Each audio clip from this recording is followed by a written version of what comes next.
em Josué capítulo 8, e eu queria ler dos versículos 30 até o verso 35 e meditar nesse texto da palavra de Deus.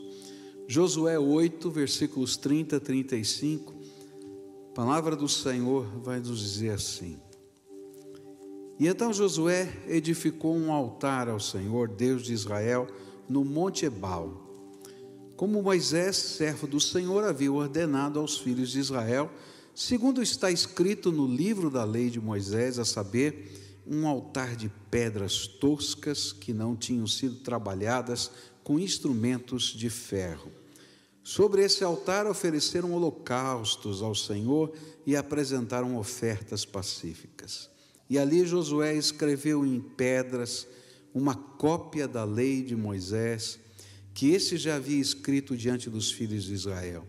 E todo o Israel, tanto estrangeiros como naturais, como os seus anciãos, os seus chefes e os seus juízes, estavam de um e de outro lado da arca, diante dos sacerdotes levitas, que levavam a arca da aliança do Senhor. Metade deles se postou em frente do monte Gerizim, e a outra metade em frente do monte Ebal, como Moisés, servo do Senhor, havia ordenado anteriormente, para que o povo de Israel fosse abençoado. E depois Josué leu todas as palavras da lei, a bênção e a maldição, segundo tudo que está escrito no livro da lei. E não houve uma só palavra de tudo que Moisés havia ordenado que Josué não lesse para toda a congregação de Israel e para as mulheres, as crianças e os estrangeiros que viviam no meio deles. Pai querido, nesta manhã, quando vamos continuar a estudar a Tua palavra, ó Senhor, que o Teu Espírito tenha toda a liberdade de falar conosco, que nós não sejamos como aqueles que ouvem e não entendem, que veem e não percebem, mas que sejamos como aqueles a quem o Senhor coloca a santa semente dentro do coração, que ainda que seja o Senhor só toco, como a gente estudou a semana passada, possa o Senhor brotar a santa semente nos corações. Fala conosco e dirige-nos, Senhor, é aquilo que oramos no precioso nome de Jesus, amém e amém. Você pode sentar-se, querido. Algumas semanas atrás a gente estudou sobre o pecado de Acã, e esse texto vem logo depois que o pecado de Acã foi retirado do meio do povo. Eles voltam para a cidade de Ai, e agora, por causa daquilo que eles tinham feito, obedecido ao Senhor, santificado-se ao Senhor, Deus lhes concede a vitória, e eles conquistam aquela cidade. Mas antes de prosseguir viagem, Josué faz uma parada no vale entre dois montes, o monte Gerizim e o monte Ebal, lá no vale chamado Vale de Siquém. Eu não sei se dá para a gente mostrar a foto ali do Vale de Siquém, Monte Gerizim, olha lá. Essa foto não tem uma qualidade muito boa, né? Que eu consegui na internet, mas dá para a gente ter uma ideia. E esse vale era o caminho de entrada, não é? Para a terra prometida, era quase um portal da terra prometida. Então o Monte Gerizim, do lado esquerdo, que era chamado de um monte da bênção, o Monte Ebal, que era chamado de um monte da maldição, e a cidade de Siquém, e ali o vale de Siquém, onde eles acamparam. Então esse foi o lugar onde eles estiveram ali, né? E bem ali naquele lugar, o Senhor havia orientado, através da palavra de Moisés, nos capítulos 27 e 28 de Deuteronômio, que quando o povo entrasse na terra, ele deveria fazer uma cerimônia nesse lugar, nesse portal geográfico da terra prometida. E é bem essa cerimônia que pelas palavras de Deus através de Moisés, que Josué vai cumprir agora, antes de seguir ali em direção às outras conquistas. Ali ele deveria construir um altar e um memorial da lei, com o propósito de deixar bem claro que só existem dois tipos de escolhas que podemos fazer nas nossas vidas. Ou nós escolhemos a bênção de Deus, ou nós escolhemos a maldição de Deus. Não tem um caminho intermediário. Ou a gente escolhe o caminho do Senhor, e aí as bênçãos do Senhor estão sobre a nossa vida, ou não escolhe o caminho do Senhor, e aí pode ter certeza que o juízo do Senhor vai estar sobre a nossa vida. Você lembra alguma coisa parecida no Novo Testamento que Jesus ensinou? Quem lembra aqui alguma coisa parecida aqui? Não consegue lembrar, né? Jesus falou que só tem dois caminhos, um estreito e um largo, né? O estreito, apertado, difícil, significa a gente submeter à vontade de Deus, mas esse leva à vida eterna. E o largo, né, que você faz o que quiser, segue a multidão, esse conduz ao quê? À perdição. Olha só que coisa interessante, a mesma mensagem do Velho Testamento, agora reproduzida nas palavras de Jesus no Novo Testamento. Exatamente isso. Olha, vocês estão entrando na terra prometida, aqui é o portal, tem uma montanha aqui, tem outra montanha aqui, vocês vão atravessar esse vale, e daqui para frente, tudo quanto eu prometi está diante de vocês, mas vocês têm que fazer uma escolha, a bênção de Deus ou a maldição de Deus. Não existe meio termo.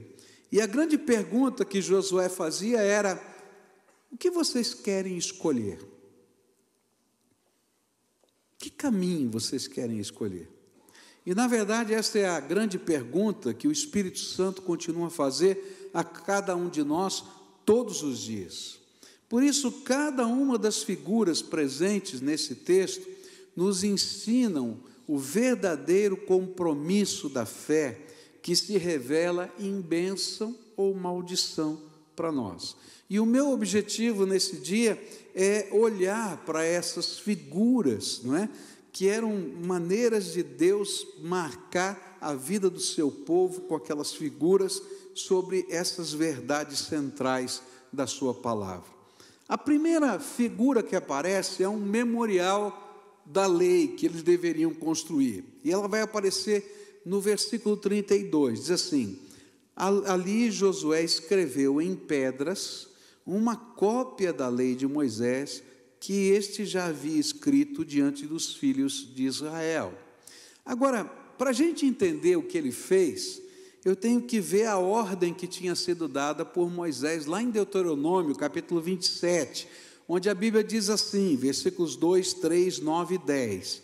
No dia em que vocês passarem o Jordão e entrarem na terra que o Senhor, seu Deus, lhes dá, levantem pedras grandes, pintem-nas com cal, e ao passarem, escrevam nessas pedras todas as palavras desta lei, para que vocês entrem na terra que o Senhor, seu Deus, lhes dá, terra que emana leite e mel, como o Senhor, o seu Deus, Deus dos seus pais, lhes prometeu.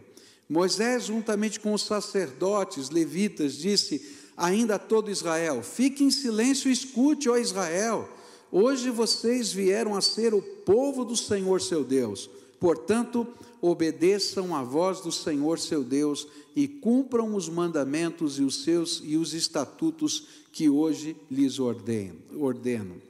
A primeira figura era a construção de um portal para a terra prometida. Como a gente já viu aqui, o lugar havia sido escolhido estrategicamente, porque geograficamente já era um portal da terra prometida.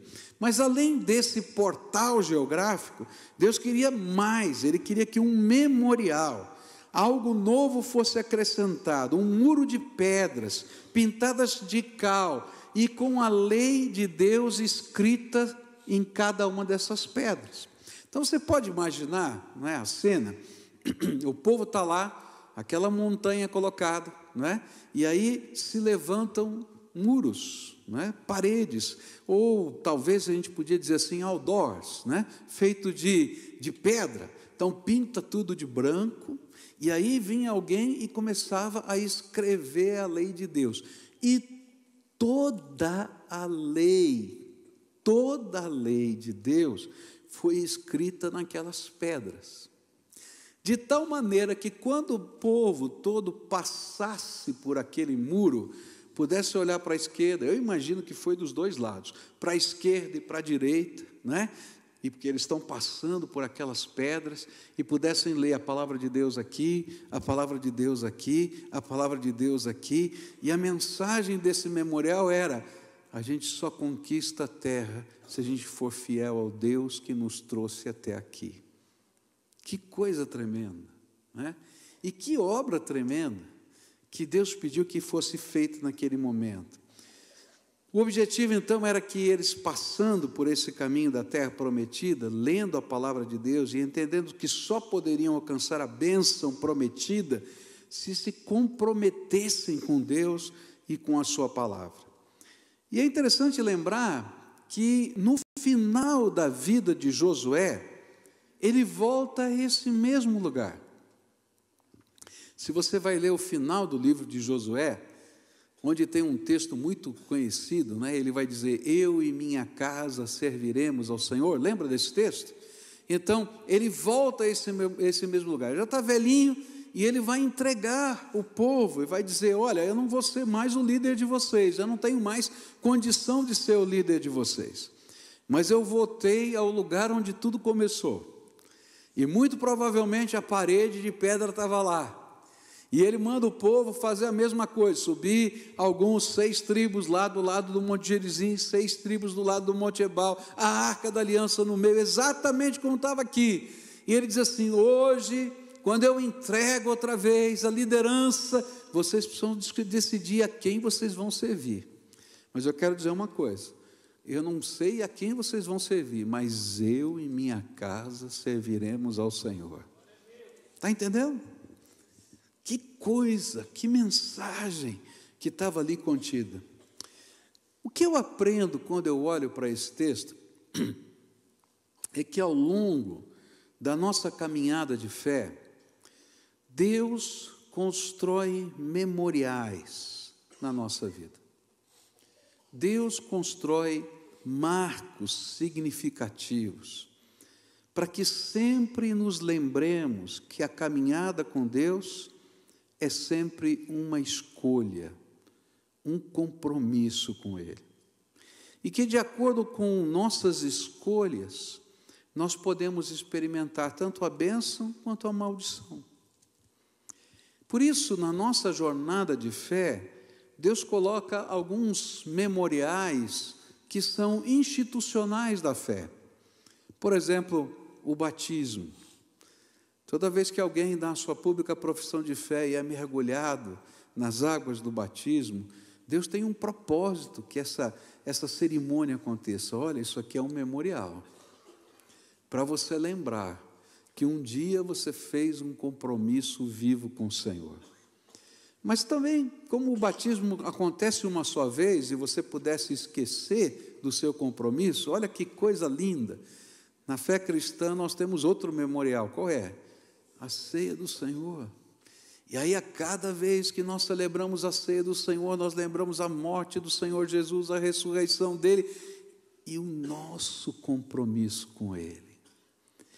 Mas além dos memoriais institucionais, eu creio, eu experimento isso na minha vida, que Deus coloca memoriais particulares, coisas que fazem parte da nossa história, da nossa vida, e que se tornam marcas especiais da graça de Deus para nós.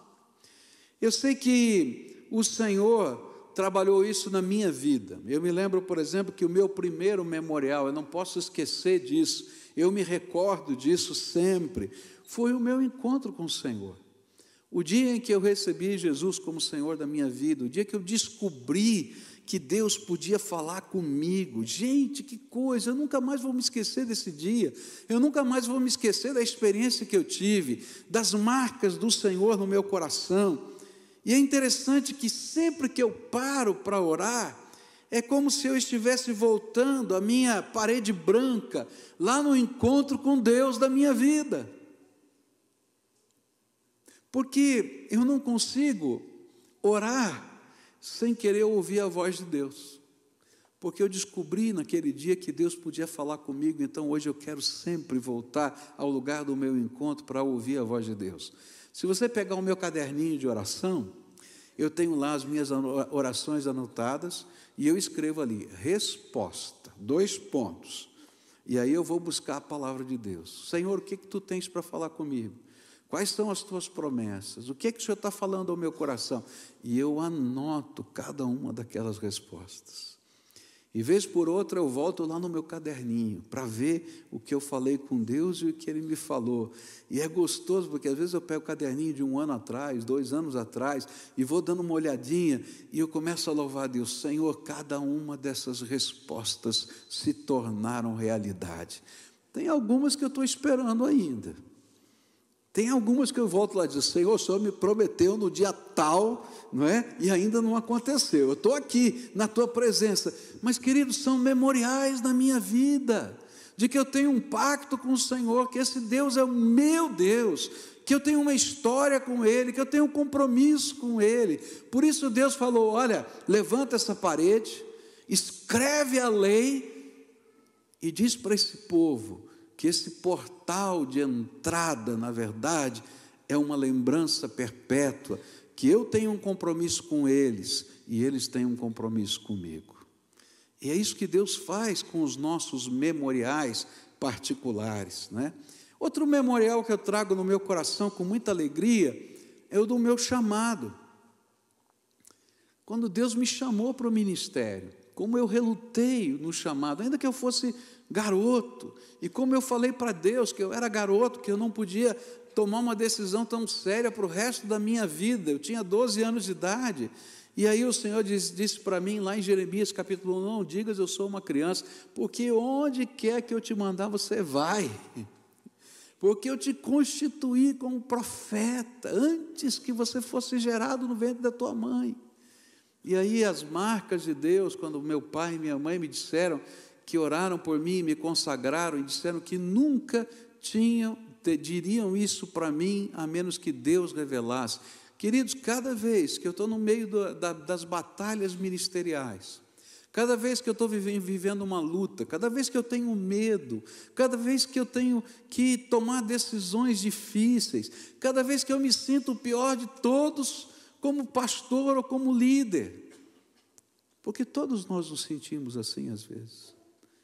O Senhor diz assim, opa, você não está aí por tua vontade, eu coloquei você aí, então o problema é meu, anda comigo. E sabe, essa era a mensagem desse memorial, enquanto você estiver fazendo a minha vontade, e enquanto essas palavras da lei continuarem a ser marcadas, não mais nas pedras brancas do caminho, mas nas placas de carne do teu coração, eu estarei adiante de você cada dia. Deus coloca marcas memoriais na nossa vida. Eu estou falando das minhas, mas se você é um servo do Senhor, eu tenho certeza que você pode trazer à sua memória as marcas que Deus já deixou na sua vida. E essas marcas são aquelas que nos ajudam a lembrar cada dia que nós temos um pacto com o Senhor. E o pacto é que Deus há de nos abençoar se estivermos no centro da sua vontade, mas que estamos perdidos se nós nos afastarmos do caminho do Senhor. É tão triste isso. Essa semana eu lia um e-mail de uma pessoa que me escreveu, tem assistido, participado dos cultos, né? E contou uma história de afastamento, né? Coisas pequenas que aconteceram, ninguém foi me visitar no hospital, pronto, aí me afastei. E aí essa pessoa escreveu assim, olha, eu não percebi que na verdade eu não me afastava da igreja e das pessoas, eu estava me afastando de Deus.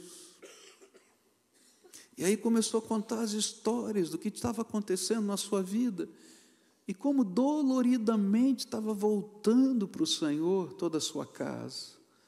E eu fico pensando, às vezes a gente tem todos os memoriais na nossa vida e a gente se esquece que não importa o que aconteça à direita ou à esquerda de nós, se nós estivermos focados naquilo que Deus nos falou para viver e fazer, e não olharmos para as pessoas nem para as coisas, mas para o Senhor vai adiante de nós.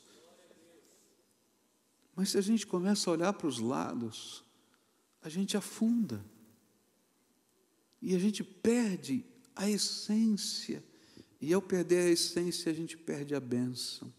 Por isso Josué disse assim, olha, presta atenção nas paredes, presta atenção nas palavras, presta atenção nas montanhas que estão ao redor, porque só tem um caminho que produz a bênção, é quando a gente tem um compromisso com o Senhor.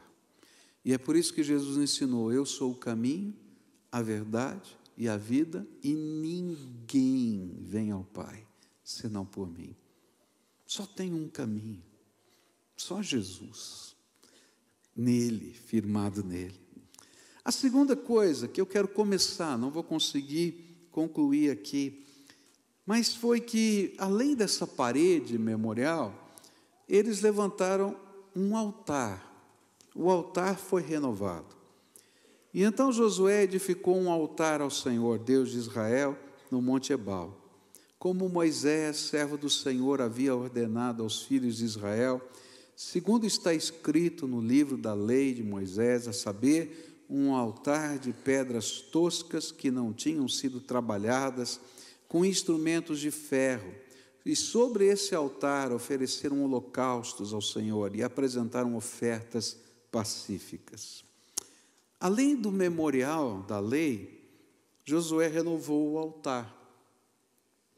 Esse altar era feito esses altares de pedra, melhor dizendo, foram a primeira expressão de culto dos israelitas. Se você olhar na história, vai encontrar esses altares sendo erigidos, não é?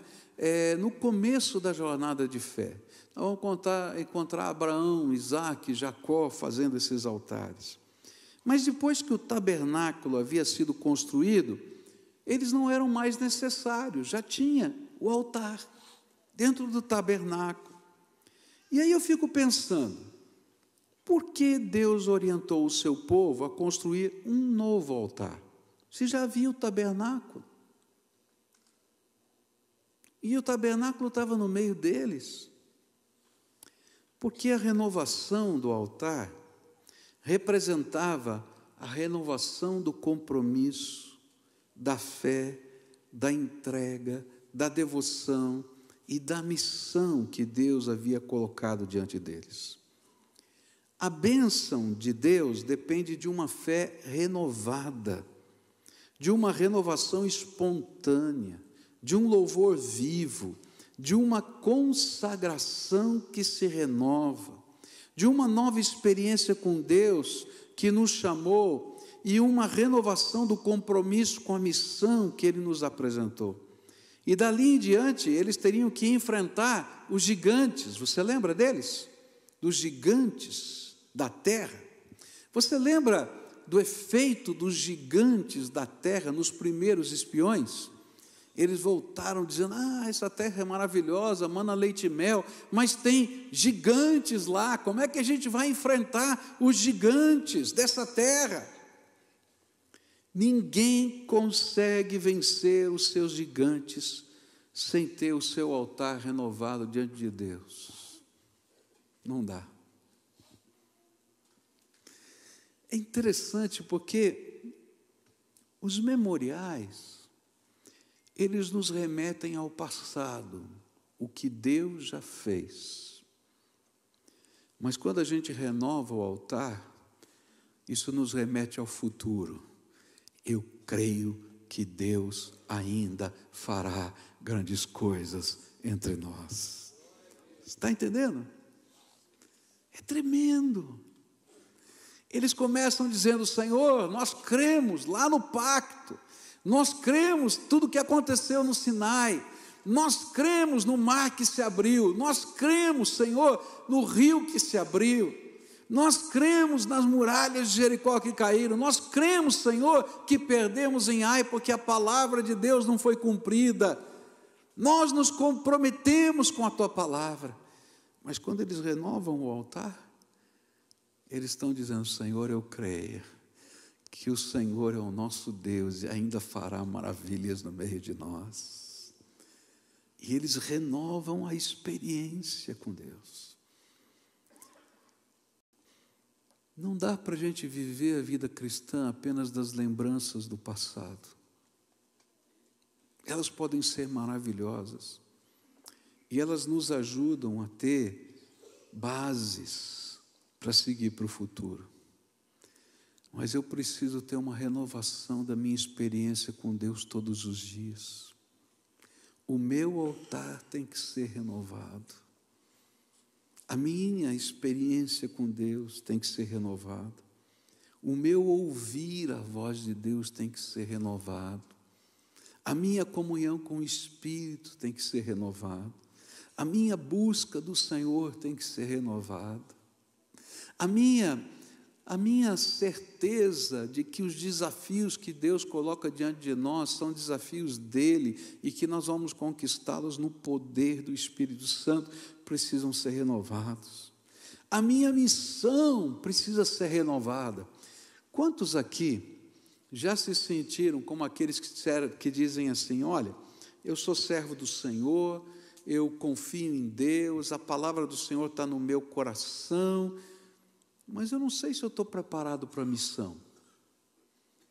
Eu já até fiz coisas boas e grandes, né, para o Senhor no passado, mas hoje eu não sei exatamente qual é o meu lugar no reino de Deus, qual é o propósito de Deus para a minha vida, como é que eu posso fazer alguma coisa para a glória do Senhor. Fala a verdade, quantos de vocês já pensaram assim? Levanta a mão, quero ver aqui. Sabe, queridos, quando o nosso altar é renovado, a gente olha para os gigantes e diz: Senhor, estou chegando lá, em nome de Jesus. Quando o nosso altar não é renovado, a gente se acomoda. A gente para no caminho. A gente até marcha um pouquinho, mas a gente para. Mas quando o nosso altar está renovado, a nossa alma está cheia de paixão, de alegria, de vigor, de força, de esperança, porque o Senhor é por nós. É assim. Por isso, ele disse: você vai renovar o altar. Assim como Abraão fez. Se você olha na vida de Abraão, ele renova o altar tantas vezes. E ali eles oferecem nesse altar 2 tipos de oferenda. A primeira, os holocaustos. Os holocaustos eram ofertas para o perdão dos pecados. Por isso, não dá para renovar o altar sem a gente olhar para dentro. E, Senhor, o que está me acomodando nessa jornada? E com certeza, queridos, a gente vai perceber que nós estamos sendo acomodados por causa dos nossos próprios pecados, das nossas próprias paixões, dos nossos próprios interesses.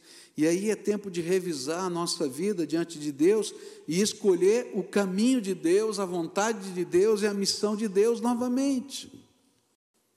E diz: Senhor, me perdoa. Então eles queimaram ali as ofertas que eram queimadas completamente para o perdão dos pecados.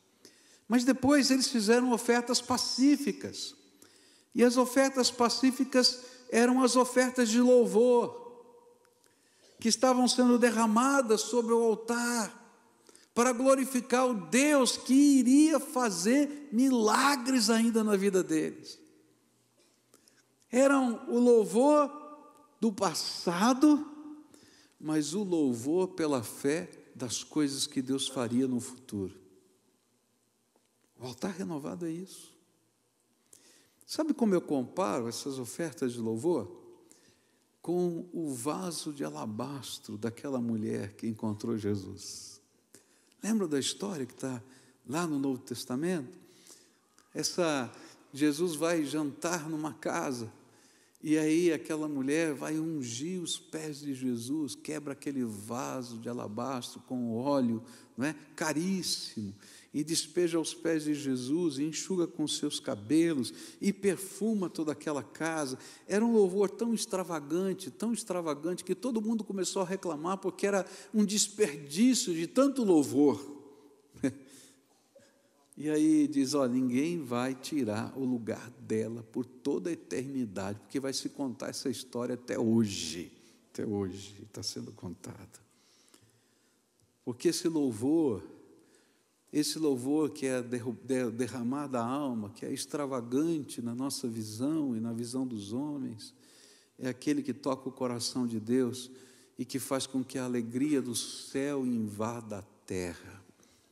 A palavra de Deus vai dizer, não é, que a gente tem coisas que a gente pode fazer, e que essas coisas que a gente faz quando o altar é renovado afetam diretamente a nossa vida. E uma delas é quando nós adoramos a Deus. Quantas vezes a gente vai entrar na sala lá de oração da sua casa, no lugar que você se encontra com Deus, e vai adorar a Deus, às vezes quebrado, machucado, e você sai diferente daquele lugar. Porque toda vez que a gente renova o altar, o Senhor recobre em nós a força, o vigor e a esperança. Deus nos renova, não é só o altar que é renovado. Mas continua aqui esse texto, e eu acho tão tremendo isso, tão tremendo, porque ele vai dizer que esse altar tinha que ser feito de pedras não cortadas. E essa figura é linda demais.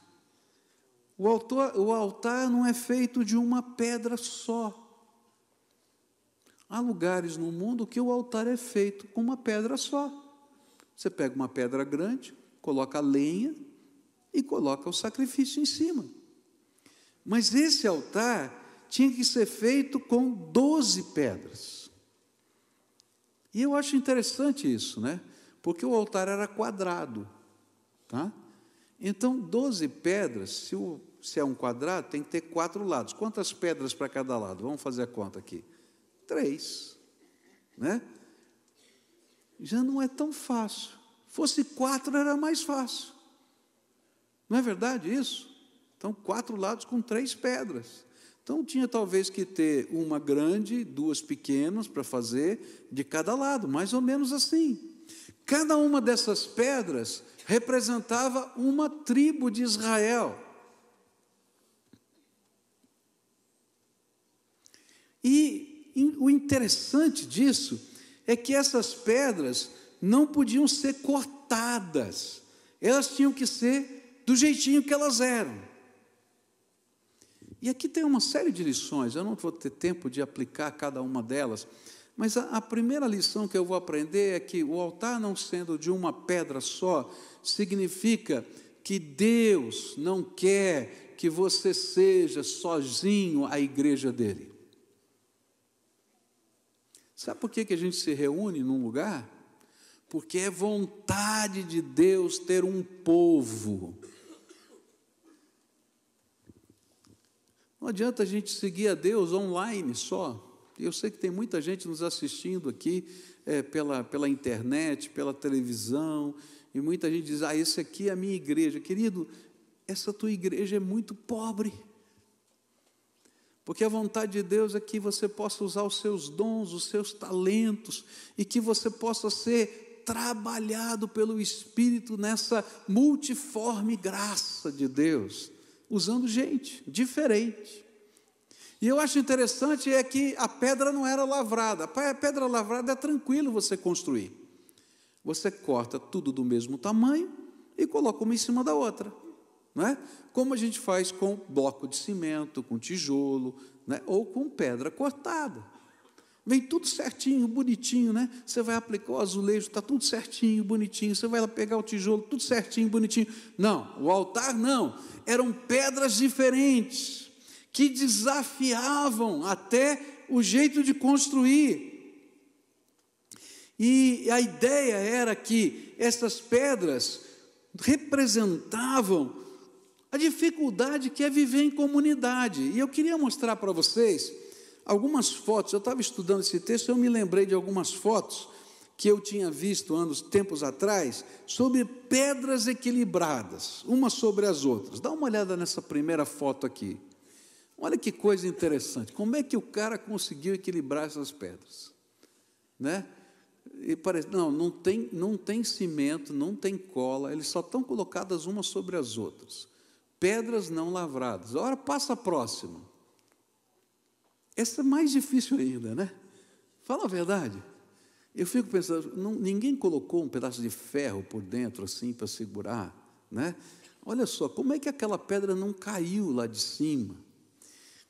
Quando eu olho para essas fotos, eu fico pensando na obra que Deus está fazendo, na minha vida e na tua vida, ao construir uma igreja.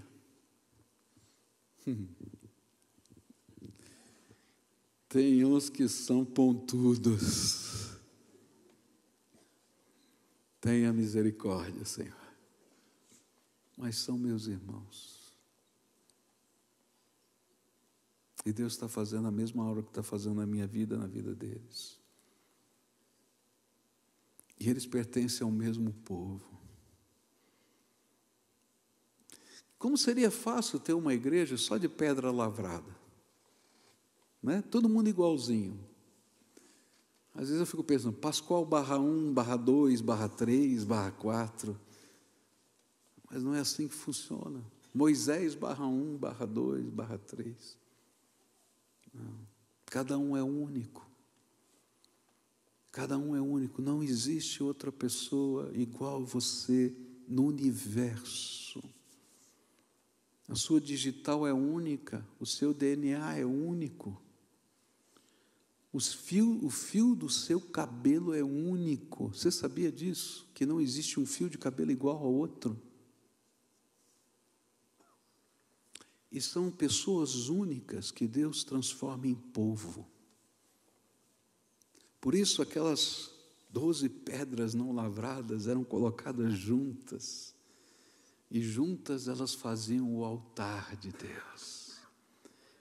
E quando eu leio isso no Velho Testamento, eu me reporto rapidamente ao apóstolo Pedro, quando falando que nós somos da nação santa, sacerdócio de possessão exclusiva de Deus, mas nós somos também as pedras vivas do templo de Deus. E que nós fomos colocados uns sobre os outros. Assim como eu sou edificado por alguém, Deus me chama a edificar o outro. E quando o meu altar é renovado, eu digo, Senhor, tem umas pedrinhas que eu não gosto, eu acho feia, eu acho complicada, mas o Senhor escolheu para estar no teu altar. E o sangue de Jesus os lavou tanto quanto me lavou. E por isso eu quero ser parte desse mesmo povo. E se eu não aprender a fazer isso, eu não tenho lugar no altar de Deus.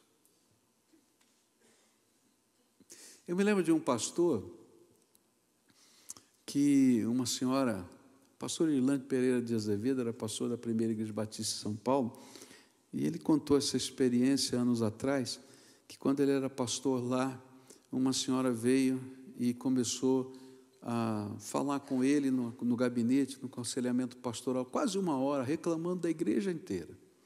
Falou mal do irmão João, do irmão Pedro, do irmão Antônio, do pastor Ciclano, todo mundo, falou mal de todo mundo. Quando a irmã terminou de falar e esperou uma palavra dela, do pastor, o pastor olhou para ela e disse assim, minha irmã, eu preciso orar pela irmã. E aí começou a orar por ela. Senhor, promove para o céu essa tua filha.